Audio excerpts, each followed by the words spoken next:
اپنی دوسری بیوی کے کپڑے دھلوائے, کھانا بنوائے, گھر کی صفائیاں کروائے. آپ بد اخلاق ہیں, بد زبان ہیں, بد کردار آپ شروع سے ہیں. اصل میں آپ جانتے نہیں ہیں یہ انسان ہے کیا چیز. باپ نام کی چیز تو اس میں کوئی چیز ہی نہیں ہے. باپ کی سپورٹ کی بجائے باپ کی یہ ضلالت ہو بیچ میں, تو کچھ نہیں کر سکتا. ایسا باپ, بس کیا بتاؤں آپ کو. اس بندے نے تو مجھے بالکل مار دیا ہوا تھا. یہ سمجھے کہ یہ بچ گئے ہیں دونوں. کرشمہ ہے کہ میں یہ ابھی زندہ ہوں اور میں ہوش میں ہوں, ورنہ ہوش میں نہ ہوتا. میرے نانا کا پلاٹ میری ماں کے تھرو بکوایا اس بندے نے. یہ ساری فیملی مجرم ہے. اور جب میں اس بندے کے گھر گیا, اس کا مجھے پیغام یہی آیا کہ میں تینوں مروا دیاں گا. رنگین مزاجیاں بھی دیکھیں گے, کوئی آ رہا ہے کوئی جا رہا ہے. ٹھیک ہے, سمجھ آ رہی ہے آپ کو بات کہ میں کلیئر لفظوں میں بول دوں. میں بیسیکلی تھوڑا بدتمیز ٹائپ آدمی, اسی کی طرح کا سیم ایسا ہی. وہ اب وہ سارے میڈیا پہ بیٹھ کے یہ کہے گا کہ ہاں میں یہ ہوں. ہو سکتا ہے دل کے اندر کہیں کسی کونے میں اس سے گندی گالیاں میرے اندر پڑی ہوں. لعنت بھیجتا ہوں میں اس کے گھروں پہ, اس کی گاڑیوں پہ, اور اس کی بچوں کی پرورش پہ. 4 دفعہ زندہ کیتا جائے, 4 دفعہ ماریا جائے. لعنت ہے ایسی بیپتا پہ, لعنت ہے ایسی پرورش پہ, اور لعنت ہے آج تمہاری اس پوزیشن پہ. تیرے پاس شراب پینے کے پیسے ہوتے تھے, تیرے پاس فیڈ کرانے کے پیسے نہیں ہوتے تھے. اس بندے کا اتنا خوف میرے اندر تھا کہ میں دکان سے چوری کر کے لا کے چیزیں پوری کر دیتا تھا. ماں بہن کی گندی گالیاں بیٹا باپ کو نہیں دیتا. لعنت ہے ایسے باپ پہ کہ بھئی ہیلپ ہیلپ, وہ تم جمیا نہیں. یہ سارا کچھ حقیقت ہے. یہ بچپن کے واقعات نہیں ہیں, یہ اسٹل تھرو آؤٹ جب تک ہم رہے ہیں. دیکھیں جی 20-21 سال کی عمر تک رہے ہیں. والدہ کے بعد کٹ آف ہو گیا, اس کے بعد بچوں کی باری آ گئی. یہ اس طرح رہا ہے. ایجوکیشن جو میرے بھائیوں کی یا جہاں تک میری ہے, وہ اسٹیپ فادر نے. یہ قیامت کے دن تک میں اس انسان کا دیندار ہوں. میں نے پہلے بھی بتایا, میرا خیال ہے کہ 2 سال پہلے, 2 یا 2.5 سال پہلے میں بھاگ گیا تھا, کیونکہ میری ان سے زیادہ بری حالت ہونی تھی. تو شادی کے بعد ایک بندہ اپنے 16-18 سال کے بچے کو یہ کہے گندی غلیظ گالیوں کے ساتھ کہ کل تو کالج جانا, تم نہیں جانا. اب آپ اپنے جوان بیٹوں سے اپنی نئی نویلی دلہن کے کپڑے دھلواؤ گے, صفائیاں کرواؤ گے, تو کون سا بیٹا رہے گا وہاں پہ. ایک تو یار تشدد ایک لہجہ چیز ہے. آپ عزت بھی نہیں کرتے, بچوں سے پیار بھی نہیں کرتے, آپ بد اخلاق ہیں, بد زبان ہیں, بد کردار آپ شروع سے ہیں. یہ سارا کچھ حقیقت ہے. اصل میں آپ جانتے نہیں ہیں یہ انسان ہے کیا چیز. میں بچپن سے دیکھتا آ رہا ہوں اس بندے کو. باپ نام کی چیز تو اس میں کوئی چیز ہی نہیں ہے. جس سیج میں ہم بھاگے ہیں گھر سے, جس سیج میں اولاد بھاگی ہے, باپ کی سپورٹ کی بجائے باپ کی یہ ضلالت ہو بیچ میں, تو کچھ نہیں کر سکتا. بچہ پڑھ رہا ہے, بچے نو مار رہا ہے کتے دی طرح, تم نکھے دیں. یہ باپ کی سپورٹ ہے, ایسا ہے باپ. بس کیا بتاؤں آپ کو.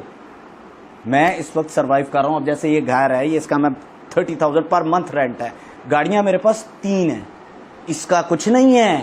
اس نے بے شک میرے نانا کا, ورنہ اس بندے نے تو مجھے بالکل مار دیا ہوا تھا. یہ سمجھے کہ یہ بچ گئے ہیں دونوں. خدا کا کو کرشمہ ہے کہ میں یہ ابھی زندہ ہوں اور میں ہوش میں ہوں, ورنہ ہوش میں نہ ہوتا تو آج آپ میرے سامنے بیٹھ کے اس طرح آپ کو یہ پتہ نہ چلتا کہ یہ اصل میں کیا ہے. آپ اپنے 15 سال کے بچے کو یہ کہیں گے کہ جب گیٹ سے بینو آیا پڑھ, جب بوتل پھڑ لیا, تو اب ایک باپ یہ کہے اپنے بیٹے کو کہ جا بیٹا, اس کی کیا پرورش ہو رہی ہے. میرے نانا کا پلاٹ میری ماں کے تھرو بکوایا اس بندے نے. یہ میری آنکھوں سے دیکھا ہوا نہیں ہے, لیکن میری جو والدہ نے مجھے بتایا ہے یہ وہ بات ہے کہ ان پیسوں سے دھنک رسالہ بنایا. دھنک رسالہ بنا کے کیا کہ وہ یاشی کا اڈا بھی تھا اس کا. ایک گھر تو خیر اس کا ایک جیل بھی تھا نا, سیل, جہاں پہ 4 مجرم رہتے تھے, 1 ماں 3 بیٹے, جن پہ اس نے آ کے تشدد اس نے منوانا ہوتا تھا کہ ہم نے بم کہاں رکھا ہے. اس پوری فیملی میں یہ ساری فیملی مجرم ہے, جس میں میری پھپھیاں, میرا چاچا, سارے جانتے ہیں کیا ہے یہ بندہ. ان سب میں سے کسی ایک نے یہ نہیں کہا کہ جا حسن نثار ہم تیرا بائیک آؤٹ کرتے ہیں, تو اپنے بچوں کے ساتھ یہ کرتا ہے. یہ ساری کمیونٹی, اس کے دوست, یہ سارے مجرم ہیں. 15 سال کا بچہ کو 4-5 لفنٹر آئے ہوئے ہیں, سارے عیاش. باقی آپ خود سمجھدار ہیں, پوری دنیا بیوقوف نہیں ہے. ٹرے میں لا کے برف ود آئس کیوبز, آئس باکس, شہنشاہی, یہ پلے تیرا ککھ نہیں ہے, تو وہ سرو کر رہا ہے. یہ تماشائی دیکھتے رہے, تماشائی بنے رہے ہیں ساری زندگی. یہ اس کے دوست تماشائی بنے رہے ہیں. میں پھر بھی میں نے کہا یار شاید میرے سے ہی کوئی غلطی ہوئی ہے. میں پھر بھی معافی مانگنے چلا گیا. پتہ نہیں میری کند دماغ تھا نا. ابھی بھی خیر کن دماغی ہوں. دادی نے بلایا تھا, اچھا اس میں بھی دادی نے بلایا تھا کہ پیو کو معافی مانگو. میں کہا اوکے آ رہا ہوں. میں دادی کو ملا, دادی کے بعد میں کمرے میں گیا, جو محسوس لیٹے ہوئے تھے اینڈ منہ پہ تولیہ رکھ کے, تولیہ ہٹایا, مجھے دیکھا تو کرنٹ لگا. تو اتنے کتنے؟ میں کہا جی کی ہو گیا؟ وہ تو اتنے نہ کر, میں تینوں مروا دیاں گا. یہ باپ ہوتے ہیں. اور جب میں اس بندے کے گھر گیا, اس کا مجھے پیغام یہی آیا کہ میں تینوں مروا دیاں گا. پہلی بات تو یہ کہ تمہاری گرومنگ ہی گندی تھی, تمہاری پرورش جسے آپ کہتے ہیں اولاد پالنا وہی غلاظت سے بھرا ہوا تھا. ظاہر ہے بیٹے ہیں وہاں جس گھر میں رہ رہے ہیں وہ دیکھیں گے تو صحیح, رنگین مزاجیاں بھی دیکھیں گے, کوئی آ رہا ہے کوئی جا رہا ہے. ٹھیک ہے, سمجھ آ رہی ہے آپ کو بات کہ میں کلیئر لفظوں میں بول دوں؟ مجھے سپورٹ مل گئی میرے پہلے سٹیپ فادر کی. باپ نے باپ کی کمی پوری کی. میں بیسیکلی تھوڑا بدتمیز ٹائپ آدمی, اسی کی طرح کا, سیم ایسا ہی. یہ تو ہاتھ بعد میں چلاتا ہے, میں ہاتھ پہلے چلاتا ہوں, بات بعد میں کرتا ہوں. تو مجھے سپورٹ ملی میرے سٹیپ فادر کی. تو بیسیکلی تربیت جو ہوتی ہے نا, وہ باپ بچوں کا آئیڈیل ہوتا ہے. جو مرضی کر رہے ہیں وہ اپنے باپ کو کاپی ضرور کر رہے ہوتے ہیں, کہیں نہ کہیں کہیں نہ کہیں کہیں نہ کہیں. اس کے بعد ان کو یہ توقع نہیں تھی خاص طور پہ میرے سے کہ یہ اٹھے گا اور یہ نیلام کر دے گا.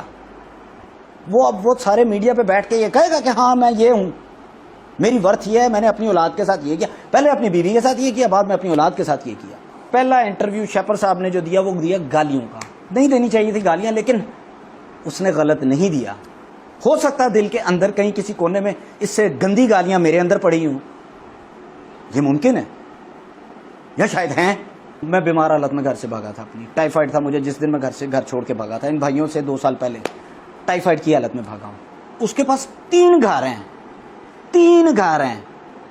بیلی پور کا گھر دیکھا ہوا آپ نے, کتنا بڑا ہے؟ اس کے پیچھے ملازموں کے کمرے دیکھے ہیں, جہاں انہی کا سیکٹری عاصم سے ملے ہو کبھی, جڑا لوگوں کو کوئی فون کرے تو کہتا ہے جی نافرمان اولاد تھی. اور کتے کے بچے, نافرمان اولاد کی جاتی ہے, ہوتی نہیں ہے کوئی بھی اولاد نافرمان. تب گھر تو گولی مار, تیری اوقات ہی نہیں تھی. تو ایک کمرہ دے دیتا انہیں کہ چلو کم از کم ٹریٹمنٹ کروا دیتا, تو کسی ڈاکٹر کو فون کرتا, ڈاکٹر آ کے ٹریٹ کرتا. یہ قسمیہ بات ہے کہ کبھی بھی اولاد نافرمان نہیں ہوتی کسی کی. بھائی نافرمان اولاد بنائی جاتی ہے اپنے عمل سے. یہ 4 زندگیاں کھا کے بیٹھا ہوا ہے آدمی, اس کے 4 قصاص بنتے ہیں. جداد جدود جڑیے وہ سارا کچھ پاسے رکھ دیو نا, 4 دفعہ زندہ کیتا جائے, 4 دفعہ ماریا جائے, 4 قصاص اس انسان کے بنتے ہیں. پھر وہ لوگ بھی برابر کے مجرم ہیں جو اس کے حلقہ احباب میں تھے. وہ میں نام لوں, ایک ایک کا نام لوں نا, تو اس بندے کو یاد آ جائے گا اچھی طرح کہ ہاں یہ بندہ ٹھیک بول رہا ہے کہ غلط بول رہا ہے. یہ بیسیکلی تشدد پسند شروع سے ہی ہے, جو حقیقت ہے شروع سے ہی ہے. جب انہوں نے مجھ سے رابطہ کیا بھائیوں نے, جب یہ بھی چلے گئے, تو انہیں یہ بہت بڑا گلا تھا نا کہ میرے 3 ملازم گھر سے بھاگ گئے. 3 ملازم بھاگ گئے, بیٹے نہیں. بچے سارے شرارتی ہوتے ہیں, انہیں سنبھالنے کی ٹیکنیک ہوتی ہے. ابھی جیسے یہ کل پرسوں میں اس کا ایک اور انٹرویو دیکھ رہا تھا کہ میں نے تو اپنے بچوں کو کبھی اونچی آواز میں بات نہیں کی. یہ انٹرویو میں الفاظ بول رہا تھا. انتہائی جھوٹا انسان. لوگ جس کو اتنا انٹلیکچوئل سمجھتے ہیں, یہ سپیریئر, یہ انفیریئر بھی نہیں ہے, ایک گندا ترین انسان ہوتا ہے, یہ ان سے بھی نیچے والی چیز ہے. اس نے اگر اچھا پالا ہوتا, اچھے طریقے سے رکھا ہوتا, تو میں آج اپنی والدہ سے بیٹھا گلا کر رہا ہوتا کہ وہ عورت غلط تھی. میری تعلیم پہ اور میرے بھائیوں کی تعلیم پہ جس شخص نے خرچ کیا ہے نا, اور اس بندے کے ماتھے پہ کبھی بل نہیں دیکھا میں نے. دل سے میں کہتا ہوں کہ دعائیں نکلتی ہیں ایسے بندے کے لیے کہ, اور لوگ کہتے ہیں سوتیلا باپ, یہ سوتیلا باپ بندہ. میں دل سے دعا کرتا ہوں یا اللہ یہ میرا سگا باپ کیوں نہیں تھا. کیا تیرے حالات شروع سے ایسے تھے, بیچ میں تیرے پاس شراب پینے کے پیسے ہوتے تھے, تیرے پاس فیڈ کرانے کے پیسے نہیں ہوتے تھے. اس بندے کا اتنا خوف میرے اندر تھا کہ میں دکان سے چوری کر کے لا کے چیزیں پوری کر دیتا تھا. 4 کلو چینی لایا نا, تو وہ حساب لگا لو کہ مکی کہ میں تیری مانوں کہ میں ختم ہو گئی. تو میں وہ چیزیں تک میں دکان سے چوری کر لاتا تھا. باقی کا یار خود ہی اندازہ کر لو. ابھی بھی میں پھر بھی پردے رکھ کے ہوں. وہ اللہ معاف کرے. ہیلپ کیا ہوتی ہے, بیٹے کو ہیلپ کرنی ہے. اس میں بیٹے کو, میں اپنے بیٹے کو ہیلپ کروں گا؟ لعنت ہے ایسے باپ پہ کہ بھئی وہ ہیلپ. وہ تم جمیا نہیں. میری یہ ڈیمانڈ ہے ان کا ٹریٹمنٹ کرائے. میں جو ہوں نا اس کی تھوکتا نہیں ہوں اس کے پیسوں پہ, اس کے گھر پہ, اس کی گاڑیوں پہ. اس کا جو کام بنتا نا وہ کرے, انسان بنے. جانور تو یہ شروع سے رہا ہمارے ساتھ. وہ جو بھی ہے کہ بھائی اس کا ٹریٹمنٹ وغیرہ کرائیں, اس کو شیلٹر دے باقاعدہ, اس کا جو فرض بنتا ہے وہ کرے. اور میں نے کیا پیغام دینا, بس ٹھیک ہے, یہ کافی ہے یار میرا خیال ہے.